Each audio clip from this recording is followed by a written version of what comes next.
નમસ્કાર વિદ્યાર્થી મિત્રો। તો ધોરણ 11 સાયન્સ ભૌતિક વિજ્ઞાનમાં આપણે અત્યારે ચેપ્ટર નંબર 8 ચાલી રહ્યું છે અને જે ચેપ્ટર છે આપણું ગુરુત્વાકર્ષણ। તો આ ગુરુત્વાકર્ષણ ચેપ્ટરના આગળના વિડિયો લેક્ચરમાં આપણે જોઈ ગયા હતા ન્યૂટનનો ગુરુત્વાકર્ષણનો સાર્વત્રિક નિયમ અને એના પછી આપણે જોયું હતું સંપાતપણાનો સિદ્ધાંત। હવે આજના આ વિડિયો લેક્ચરમાં આપણે જોવાના છીએ વિસ્તૃત પદાર્થ વડે લાગતું બળ। વિસ્તૃત પદાર્થ વડે લાગતું બળ, જેને ઇંગ્લિશમાં કહેશું ગ્રેવિટેશનલ ફોર્સ બાય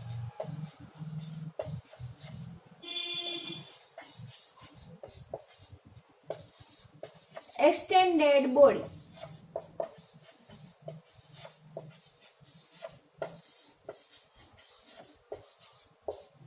વિસ્તૃત પદાર્થ વડે લાગતું ગુરુત્વાકર્ષણ બળ।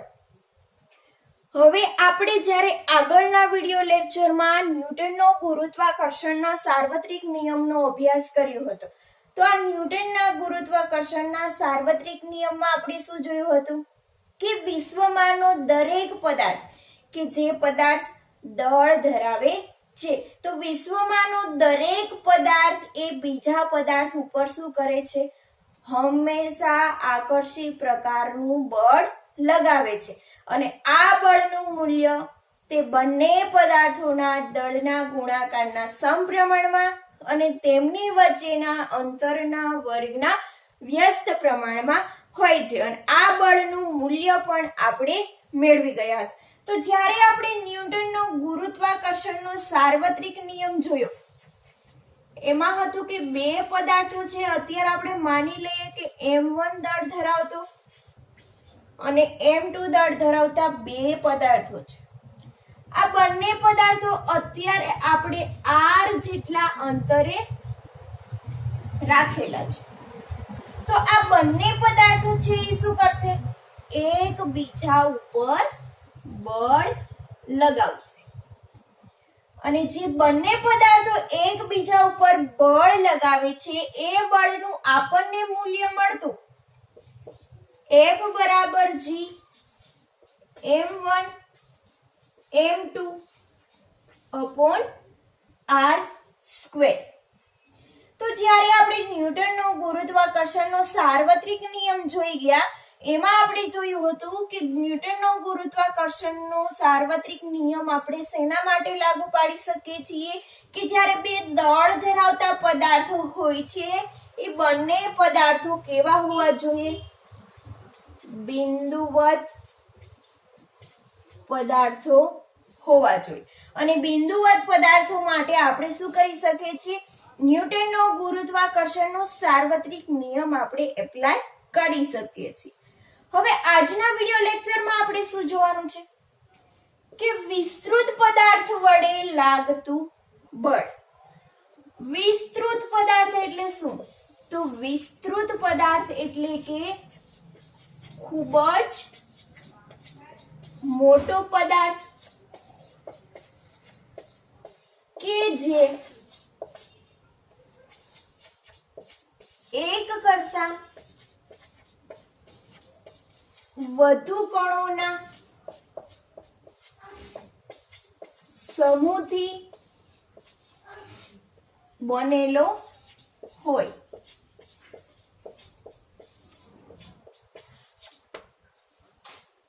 અત્યારે આપણે વાત કરવાની છે કે માની લો કે તમારી પાસે એક વિસ્તૃત પદાર્થ છે।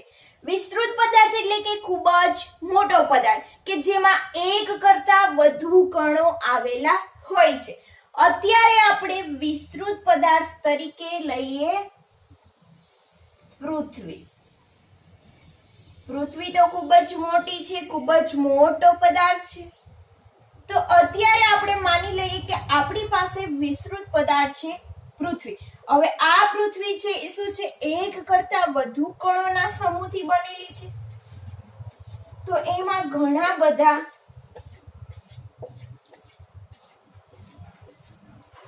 કણો આવેલા છે. હવે આ જે વિસ્તૃત પદાર્થ છે એની બહારની બાજુએ એક સ્મોલ m દળ ધરાવતો બિંદુવત પદાર્થ આવેલો છે. અને પૃથ્વી છે એ શું છે? વિસ્તૃત પદાર્થ છે.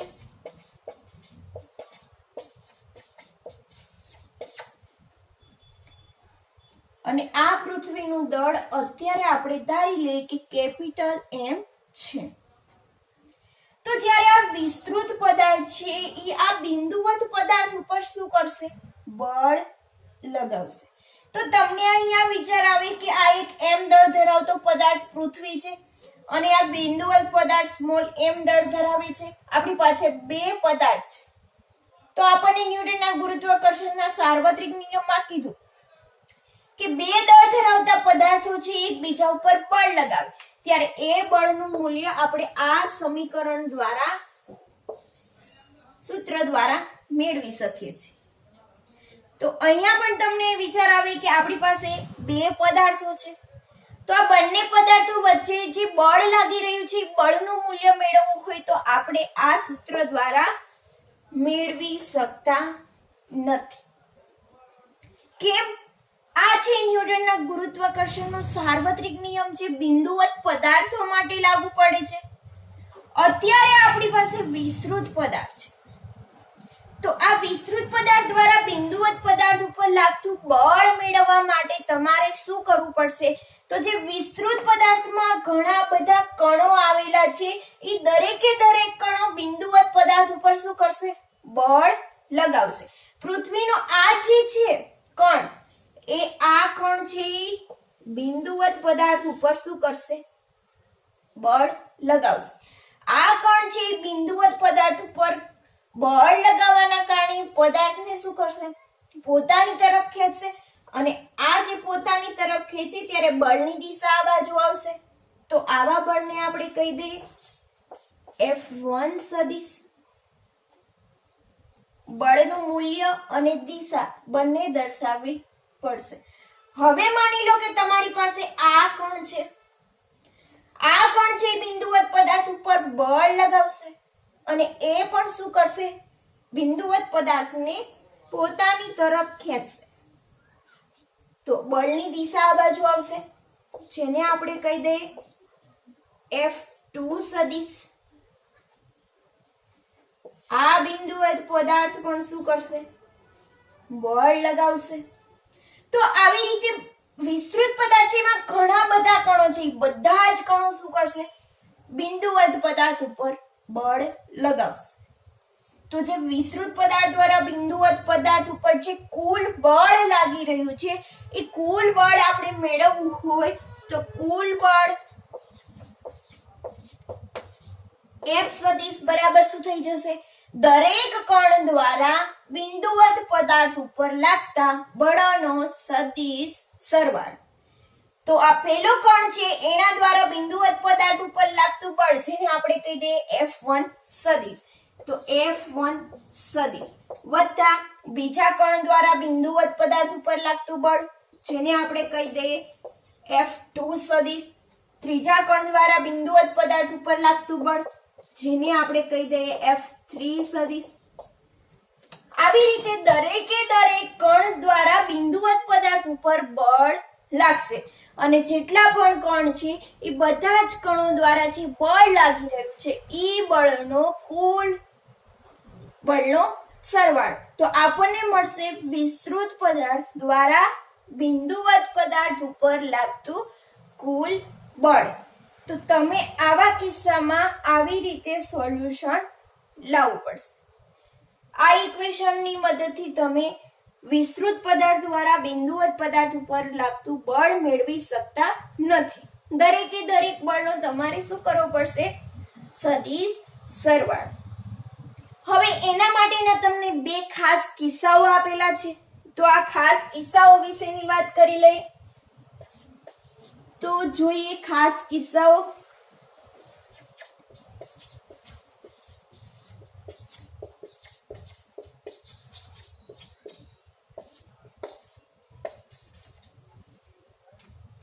સૌથી પહેલા તમને આપેલું છે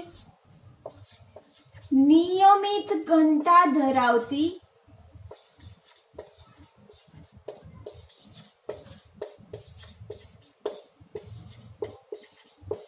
પાતળી ગોળાકાર કવચ અને તેની બહારની બાજુએ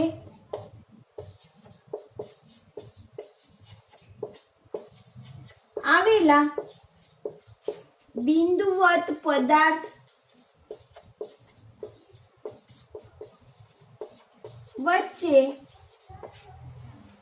લાગતું ગુરુત્વાકર્ષણ બળ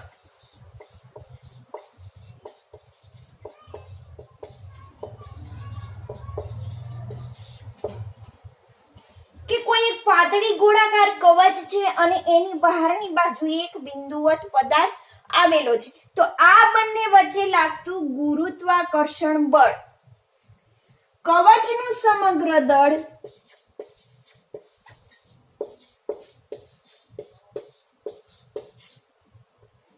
કવચના કેન્દ્રમાં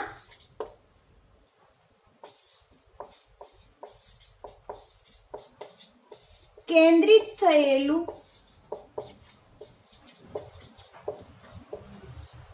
હોય ત્યારે મળતા બળ જેટલું હોય છે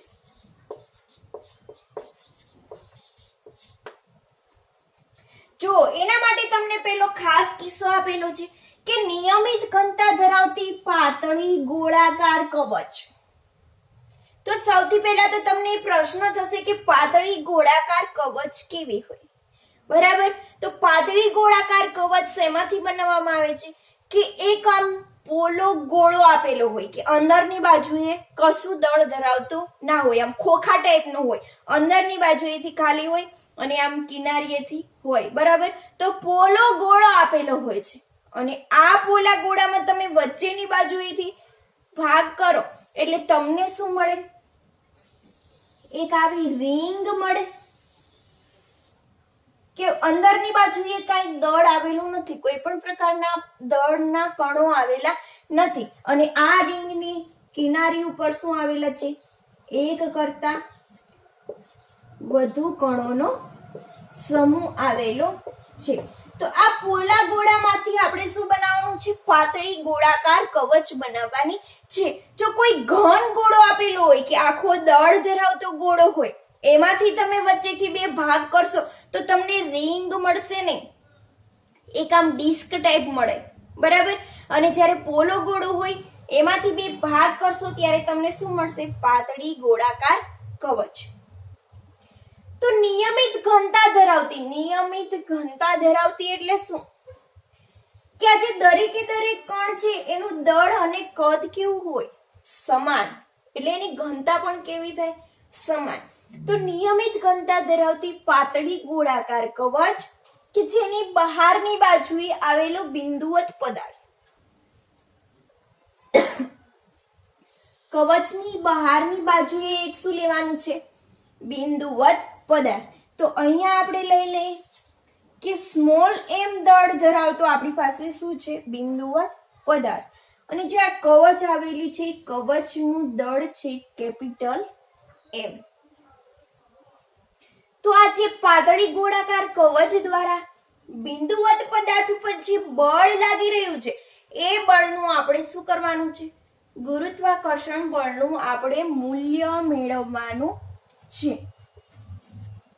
અહીંયા શું કીધું કવચનું સમગ્ર દળ કવચના કેન્દ્ર પર કેન્દ્રિત થયેલું હોય ત્યારે મળતા બળ જેટલું હોય છે અહીંયા તમને એક થિયરમ ટાઈપ આપેલું છે કે તમને વાક્ય આપેલું છે અને એનું સોલ્યુશન તમારે મેળવવાનું છે થિયરમમાં પણ એવું હોય વિધાન તમને આપેલું હોય અને તમારે એનું સોલ્યુશન મેળવવાનું હોય બરાબર એવી જ રીતે અહીંયા થિયરમ ટાઈપ તમને ખાસ કિસ્સાઓ બે આપેલા છે તો હવે આપણે જોઈએ કવચના સમગ્ર દળ ક્યાં કેન્દ્રિત થયેલું છે કેન્દ્રમાં કેન્દ્રિત થયેલું છે એવું માનીએ ત્યારે જે આપણને બળ મળે છે એ બળના મૂલ્ય જેટલું આપણને શું મળશે?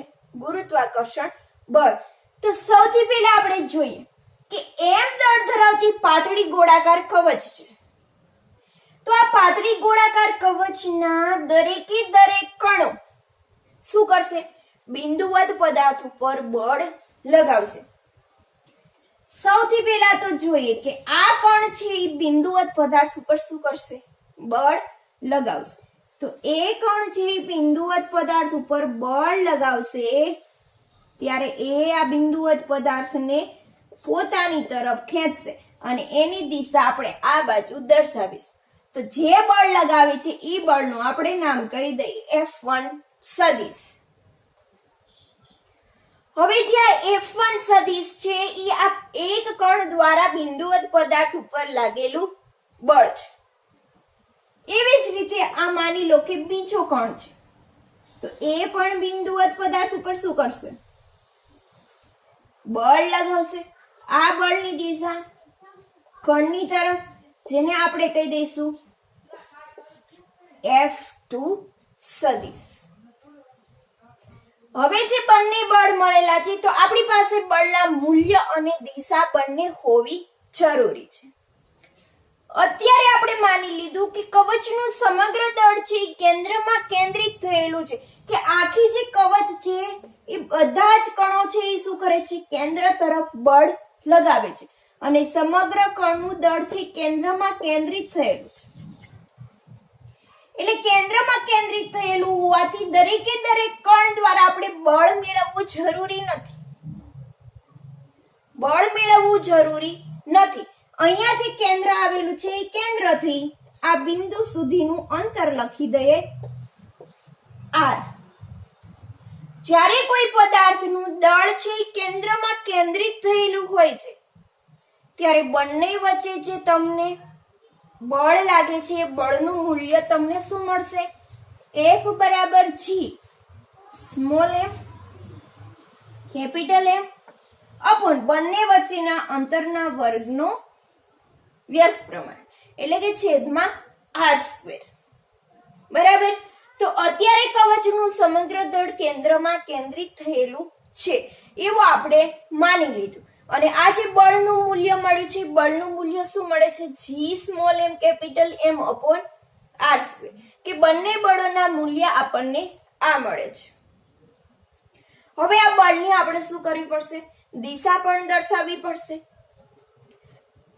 તો આપણે જોઈએ કે કવચનું સમગ્ર દળ છે, જે દળ લાગી રહ્યું છે એ દળની દિશા કઈ બાજુ છે? કેન્દ્ર તરફ છે કે નહીં તે આપણે શું કરશું? સાબિત કરશું.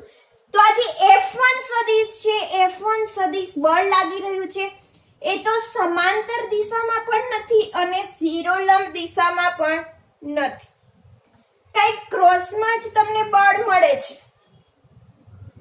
તો આ જે ક્રોસમાં તમને બળ મળી રહ્યું છે એની દિશા દર્શાવવા માટે તમારે શું કરવું પડશે?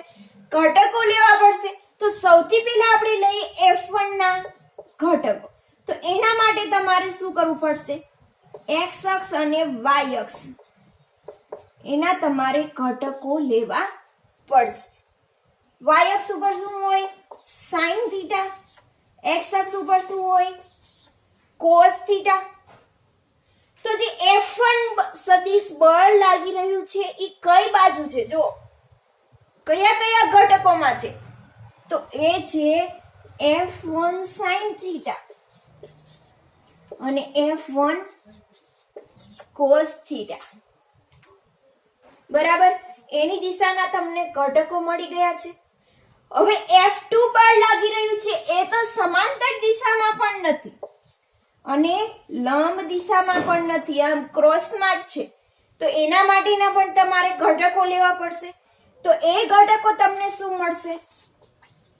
F2 sin થીટા અને F2 cos થીટા. બરાબર. તો અહીંયા જો બળોના મૂલ્ય હંમેશા કેવા હોય? સમાન. બંને બળના મૂલ્ય તમને સમાન જ મળશે. કવચનું સમગ્ર દળ કેન્દ્રમાં કેન્દ્રિત થયેલું છે તો બંને બળોના મૂલ્ય તમને આ જ મળશે. બંને બળોના મૂલ્ય સમાન છે, પરંતુ દિશાઓ કેવી છે? પરસ્પર વિરુદ્ધ. અને દિશાઓ પરસ્પર વિરુદ્ધ હોવાથી F1 sin theta F2 sin theta બંને ઘટકો શું થશે? નાબૂદ થશે. ખાલી તમને મળશે F1 cos theta અને F2 cos theta. તો બંને બળની દિશા તમને કઈ બાજુ દર્શાવી છે? જો કવચના કેન્દ્ર તરફ બળ જે તમને લાગી રહ્યું છે, આ કણ દ્વારા જે બળ લાગી રહ્યું છે એ પણ કેન્દ્ર તરફ લાગે છે. આ કણ દ્વારા જે તમને બળ લાગી રહ્યું છે એ પણ કેન્દ્ર તરફ લાગે છે. તો આના પરથી આપણે કહી શકીએ કે કવચનું સમગ્ર દળ છે એ કેન્દ્રમાં કેન્દ્રિત થયેલું છે અને એના દ્વારા જે આપણને બળ મળે છે એ બળ કેટલું મળશે? F બરાબર G small m capital M upon R². તો પાતળી ગોળાકાર કવચ દ્વારા બહારના બિંદુ પર જે બળ લાગી રહ્યું છે એ બળનું ગુરુત્વાકર્ષણ બળનું મૂલ્ય તમે આ સમીકરણની મદદથી મેળવી શકો. પરંતુ ક્યારે?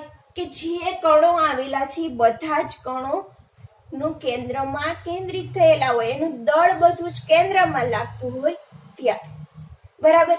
તો આપણે અહીંયા સાબિત કરી દીધું છે કે પાતળી ગોળાકાર કવચ અને બહારના બિંદુ વચ્ચે લાગતું ગુરુત્વાકર્ષણ બળ કે કવચનું સમગ્ર દળ કેન્દ્રમાં કેન્દ્રિત થયેલું હોય ત્યારે જે બળનું મૂલ્ય મળે છે એ જ બળ આપણને શું મળશે? ગુરુત્વાકર્ષણ બળ.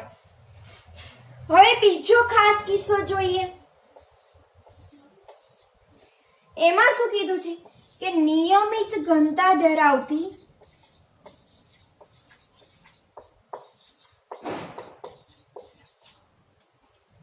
પાતળી ગોળાકાર કવચ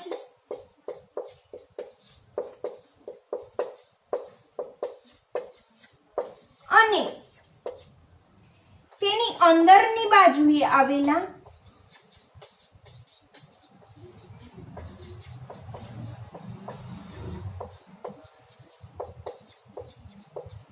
બિંદુવત પદાર્થ પર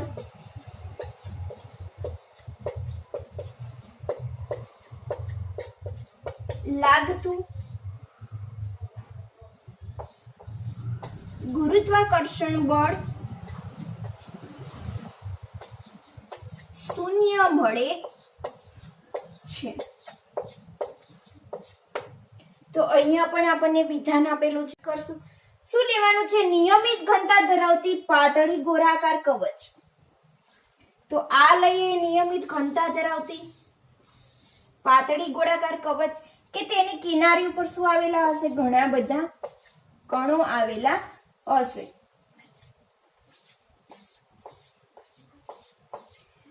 હવે શું કીધું કે તેની અંદરની બાજુએ આવેલો બિંદુવત પદાર્થ, તેની અંદરની બાજુએ આવેલો બિંદુવત પદાર્થ. આગળના કિસ્સામાં શું હતું? બહારની બાજુએ બિંદુવત પદાર્થ હતો. હવે આપણે પાતળી ગોળાકાર કવચની અંદરની બાજુએ આપણે બિંદુવત પદાર્થને રાખવાનો છે. તો અહીંયા રાખી દઉં છું બિંદુવત પદાર્થ.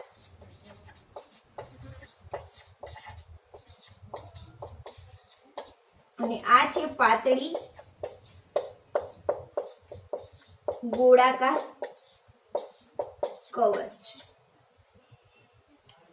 તો અંદરની બાજુએ બિંદુવત પદાર્થ મૂકીએ છીએ તો એના ઉપર બળ લાગે છે. બળ કેવું મળશે? શૂન્ય મળશે.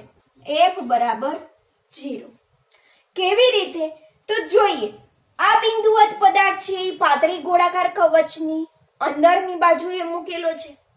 બરાબર.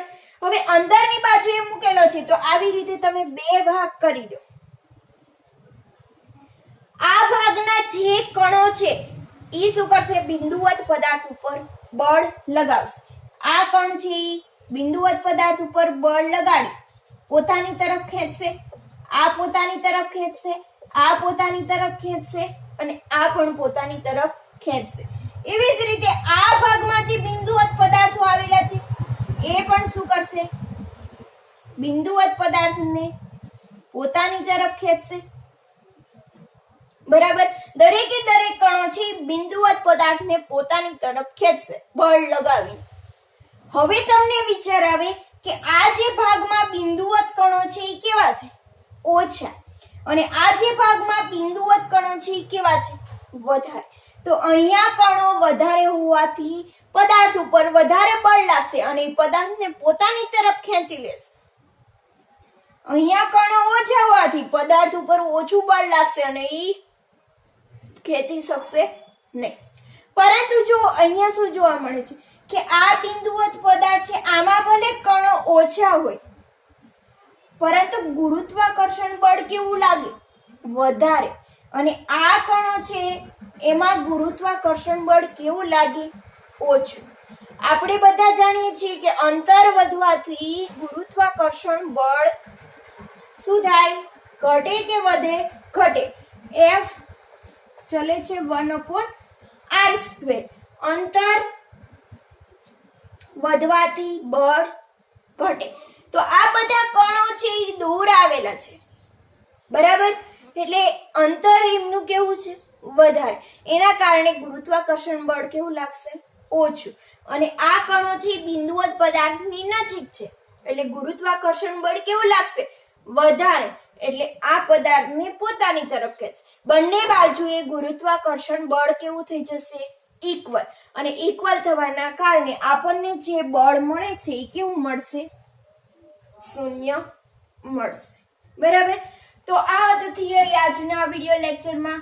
વિસ્તૃત પદાર્થ વડે લાગતું ગુરુત્વાકર્ષણ બળ અને એના માટેના જે બે ખાસ કિસ્સાઓ આપેલા હતા એ પણ આપણે જોઈ ગયા છીએ.